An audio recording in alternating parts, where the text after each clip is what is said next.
Some things just don't make any sense. Today I'm going to cover 10 things that make no sense about the SpongeBob movie, Sponge on the Run. Welcome back to Laffy Tunes, let's get into the video. Number 10, the title. When the third film was initially conceived, it was slated to be called It's a Wonderful Sponge, an obvious play on the classic Christmas film. However, this title was eventually scrapped in favor of Sponge on the Run when the story shifted from a Bikini Bottom origin to a Gary rescue mission. Still, the new title makes absolutely no sense. SpongeBob isn't on the run from anyone.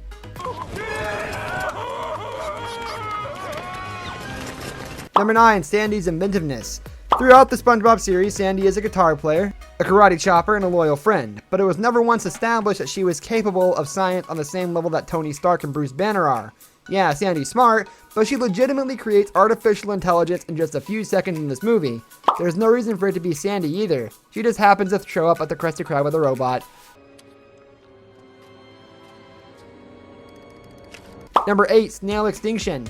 King Poseidon and Matt Berry in the SpongeBob movie Sponge on the Run. King Poseidon, a character who's never appeared in SpongeBob before, drives the plot forward by kidnapping nearly extinct snails and using their slime to keep himself looking young and energetic.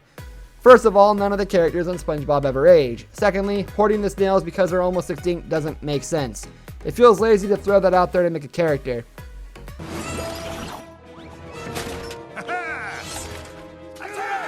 Number 7, have you seen this snail? SpongeBob and Gary in the SpongeBob movie Sponge on the Run. This isn't even the laziest aspect of Sponge on the Run though. What truly makes no sense is how the same story could happen to SpongeBob again without him seeming to learn anything from it the first time. The season 4 SpongeBob episode, Have You Seen This Snail?, chronicles the story of someone seizing Gary for their own selfish desires and SpongeBob searching for his pet snail. In another 15 years, perhaps SpongeBob will learn from the loyalty lesson a third time, because it makes no sense that a pet snail would be such a channel commodity in the undersea world. In there with Squidward? Nah, he's got it. Number 6, dream sequence. Snoop Dogg in the SpongeBob movie Sponge on the Run. In the middle stage of SpongeBob and Patrick's hero journey, they make their way to a tavern where they free ghost pirates by shining sunlight on a metaphysical spirit after Snoop Dogg performs a musical number. Fortunately, the utter nonsense is alleviated by the reveal that this moment was merely a dream sequence. Still, some key story beats are introduced in the dream that even have an impact on the rest of the story. There's no way this could even be possible. Number 5, Sage still? SpongeBob, Patrick, and Sage in the SpongeBob movie Sponge on the Run. One significant element of the dream sequence that makes no sense is Sage, the tumbleweed played by Keanu Reeves. Yeah, that alone makes no sense. But it's the impact Sage has on the story that is most ludicrous. He genuinely changes character arcs in the film, and yet he's a tangible aspect of the dream sequence. But he also has a metaphysical awareness of dreaming? Yeah, what? Ones, just like at Squidward. Number 4, Road Trip Redux. SpongeBob SquarePants and Patrick Star in the SpongeBob movie Sponge on the Run.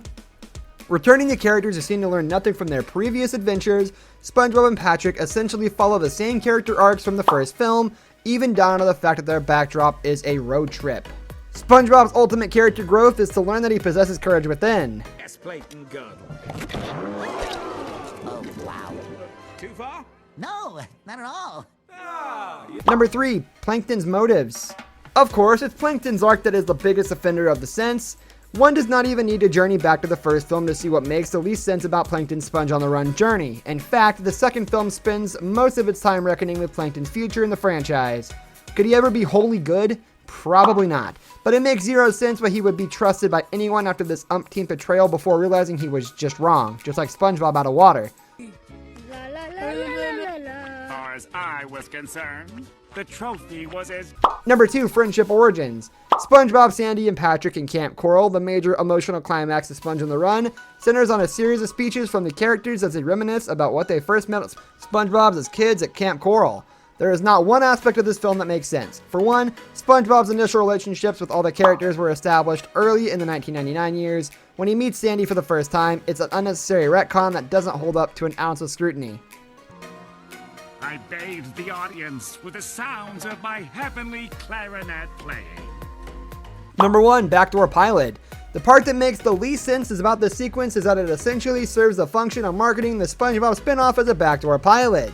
Taking place at Camp Coral, the spinoff is a Nickelodeon equivalent of the Muppet Babies. What makes the least sense is why do they do all this at all? Considering Hillenburg did not want a spin-off of the show, not only did Nickelodeon go against his creative vision of continuity, but they also waited until he passed to greenlight a cash grab. So weird they would have miscounted like that.